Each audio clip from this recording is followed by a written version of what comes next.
Hello दोस्तों।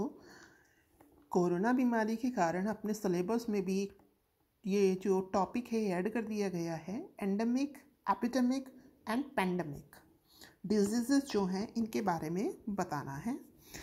तो चलिए हम बात करते हैं एंडेमिक, एपिडेमिक और पेंडेमिक क्या क्या होता है।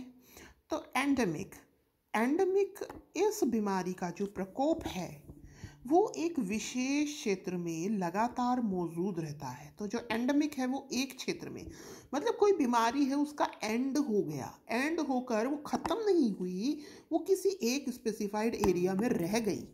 तो वहाँ के जो लोग हैं उनको उसके साथ जीने की आदत पड़ जाती है। जैसे कि मलेरिया है जो कि अफ्रीका में मेनली होता है, ठीक है। तो ये होता है एंडेमिक, मतलब कि जो बीमारी है उसका एंड तो होगा नहीं, इसमें किसी एक स्पेसिफाइड एरिया में जो बीमारी है वो रह जाती है। एपिडेमिक इस अवस्था में जो एक संक्रामक रोग है ना वो अपेक्षा से अधिक लोगों में फैलता है तेजी से। एपिडेमिक, ठीक है ना।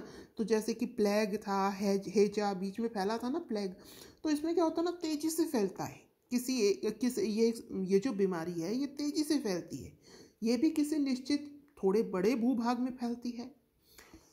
अब है पेंडेमिक जो कि पूरे विश्व में फैलती है। तो इस अवस्था में कोई भी जो बीमारी है ना उसकी तबाही पूरी दुनिया के देशों में, सभी देशों को अपनी चपेट में ले लेती है। जैसे कि अभी हमने हाल ही में कोविड-19 देखा ही, स्वाइन फ्लू भी ऐसा ही आया था। तो आपको समझ आया होगा। पेंडेमिक बड़े लेवल पर, पेंडेमिक बड़े लेवल पर पूरे वर्ल्ड को कवर कर रहा है। फिर बाद में एपिडेमिक, उससे छोटा रूप।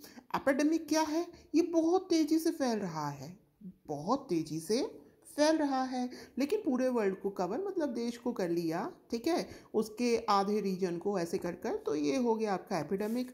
एंडेमिक मतलब बीमारी का एंड है, हम उससे दबाकर कम करे जा रहे हैं, लेकिन फिर भी ये किसी क्षेत्र में रह जाएगी और हमें इसके साथ जीने की आदत डालनी पड़ेगी। जैसे कि कोरोना के लिए कहा गया कि ये ख़त्म नहीं होगा, हमें इसके साथ जीने की आदत डालनी पड़ेगी। तो ये एंडेमिक डिजीज़ होती है।